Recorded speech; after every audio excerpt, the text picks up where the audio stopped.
চলে এলাম আর একটা ভিডিও নিয়ে। আর এটার বিষয়বস্তুই হচ্ছে আমাদের কিছু ক্রিয়েটারকে নিয়ে আমার এই ভিডিও।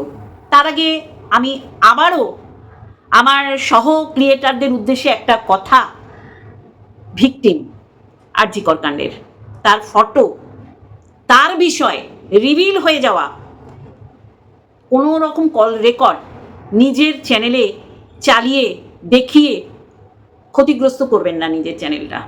এবং এটা যে একটা দণ্ডনীয় অপরাধ সেটা আমি আমার আগের ভিডিওতে বলেছি।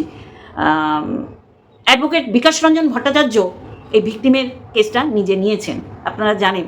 উনি এরকম প্রচুর কেস বিনা পারিশ্রমিকে, আর এইরকম একটা সেন্সিটিভ ঘটনা, সত্যি আমরা কোন দেশে বাস করি? আমরা স্বাধীন হয়েছি, তাও আবার ৭৮তম। মুখের গুলিতে আমরা স্বাধীনতা লাভ করেছি।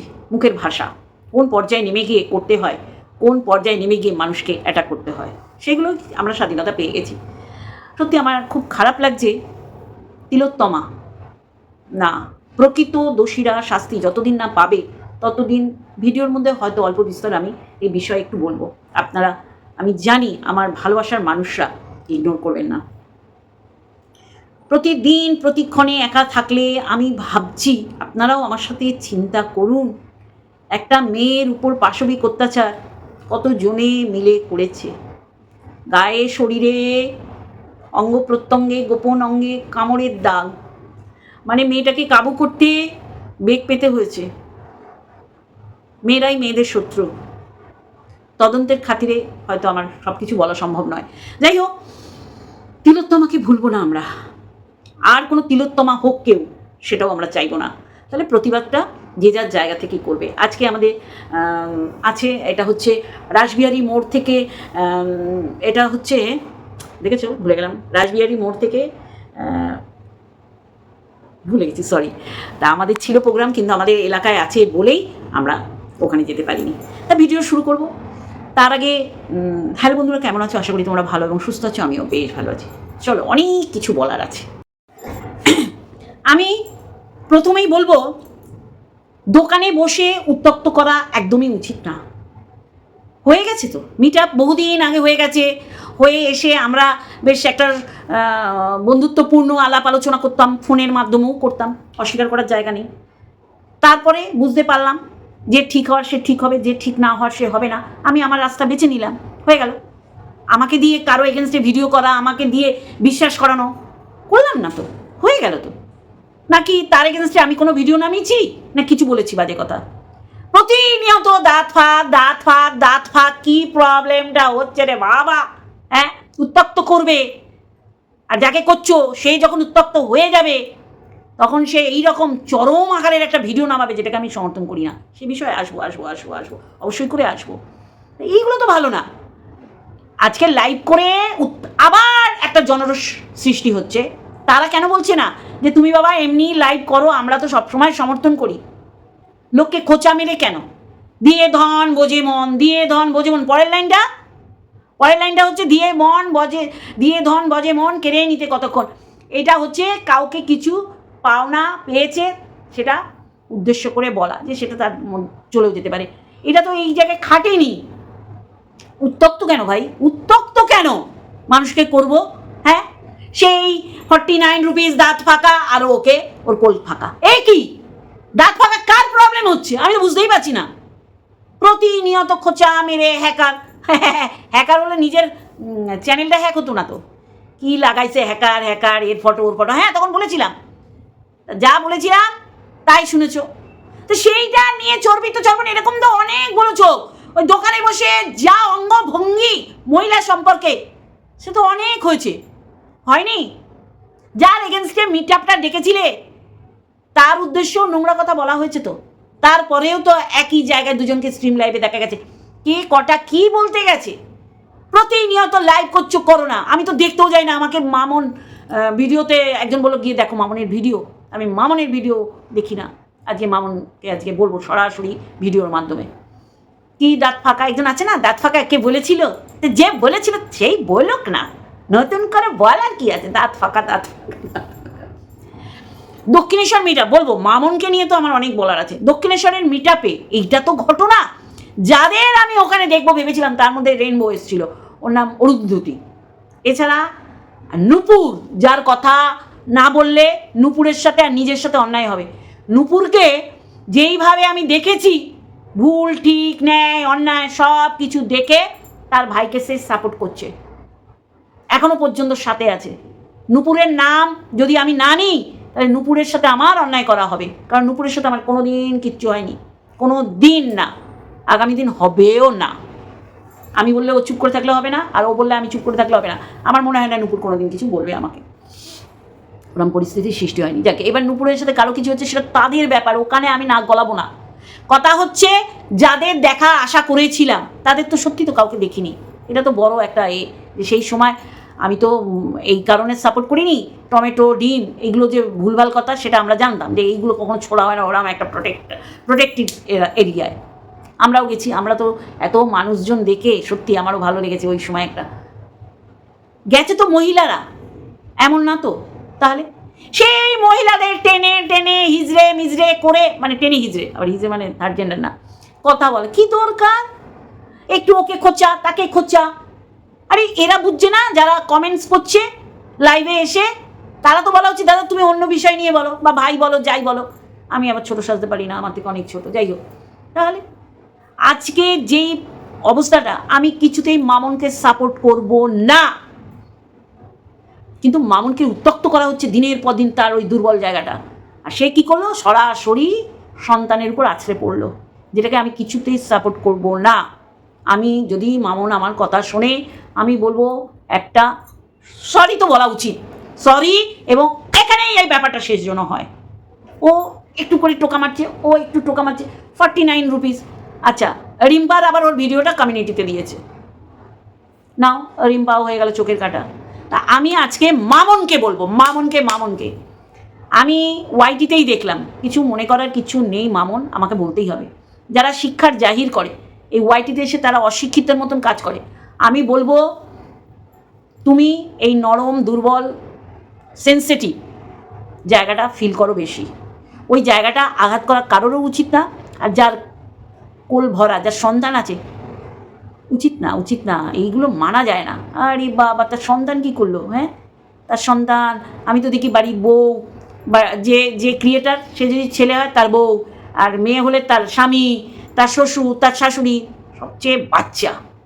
আজ থেকে আরে তোমরা করে মরে যাও ক্রিয়েটার, বাচ্চাকে অ্যাটাক করা যাবে না, বাচ্চাকে কোনো প্রকারে অ্যাটাক করা যাবে না, কোনো প্রকারে না। যে ক্রিয়েটার যাকে দেখা যাচ্ছে ভিডিওতে তাকে নিয়ে বলো, যে ভিডিও করছে তাকে নিয়ে বলো।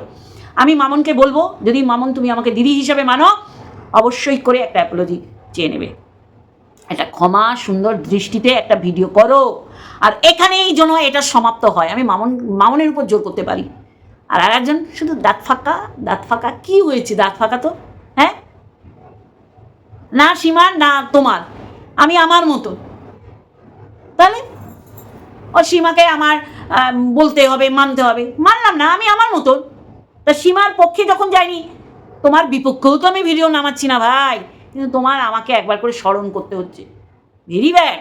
লাইভ করতে করতে একে খোঁচা, ওকে খোঁচা, তাকে খোঁচা, ওকে খোঁচা। আমি কি করলাম? হ্যাঁ, দাঁত ফাঁকা দাঁত ফাঁকা কার প্রবলেম হচ্ছে? হওয়ার কথা তো আমার বাড়ির লোকে, তাই কি না বন্ধুরা? এইগুলো ভালো না। আমি বলবো মামন, আবার বলবো বডি ল্যাঙ্গুয়েজ এরম করলে, দেখেছো তো দালালের কথা আবার ওঠে, দালালের পরিণতি পরিস্থিতি গ্রহণযোগ্যতা কোথায়?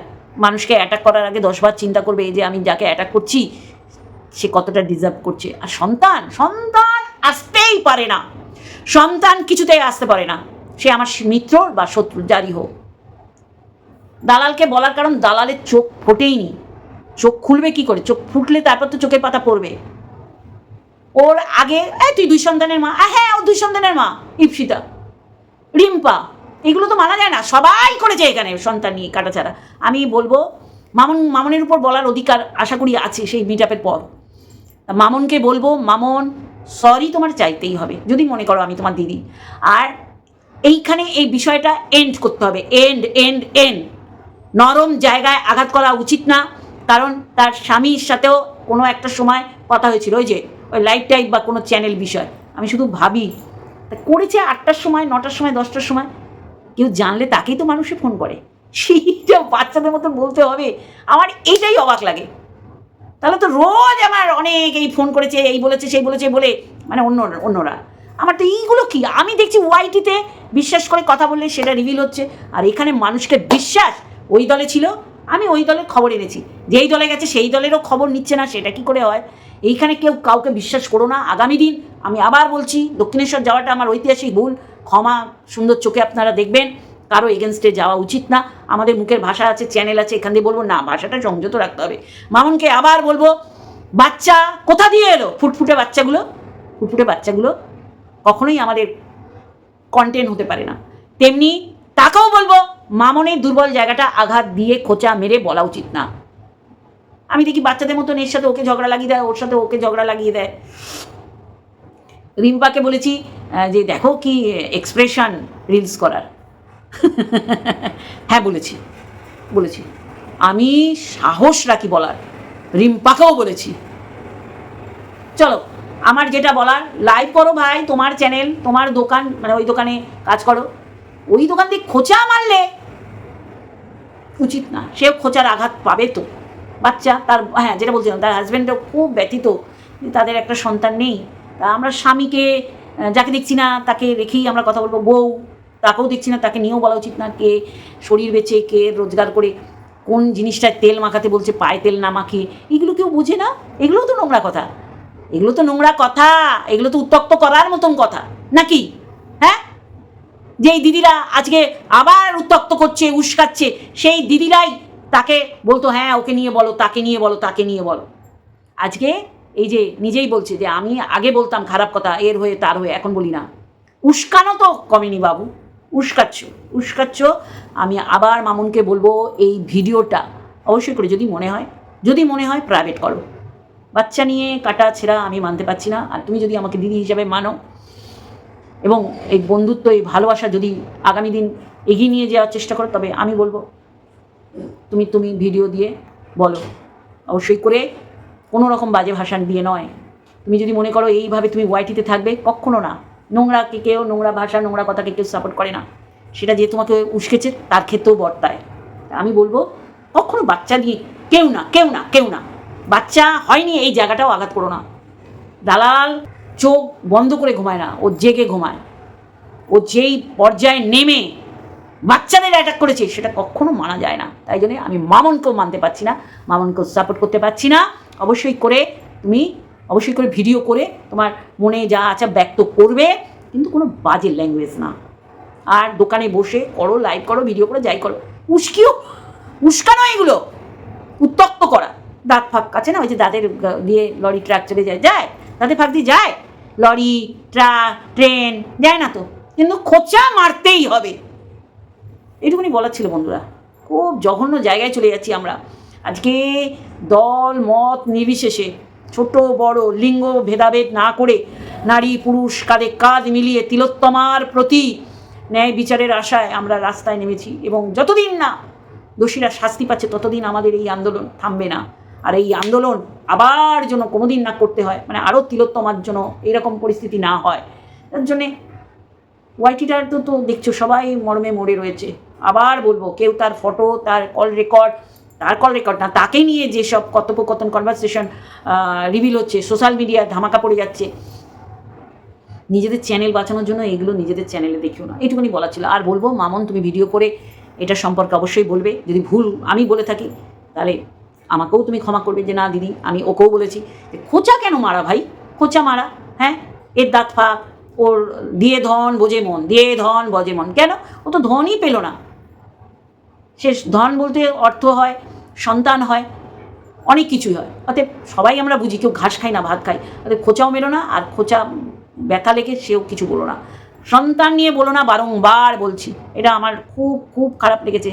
আর ঠান্ডা মাথায় ঠিকভাবে ভিডিও করতে হবে মামুন, যদি তোমার ওয়াইটিতে টিকে থাকতে হয়। চলো, এইটুকুনি বলা ছিল। Love you all.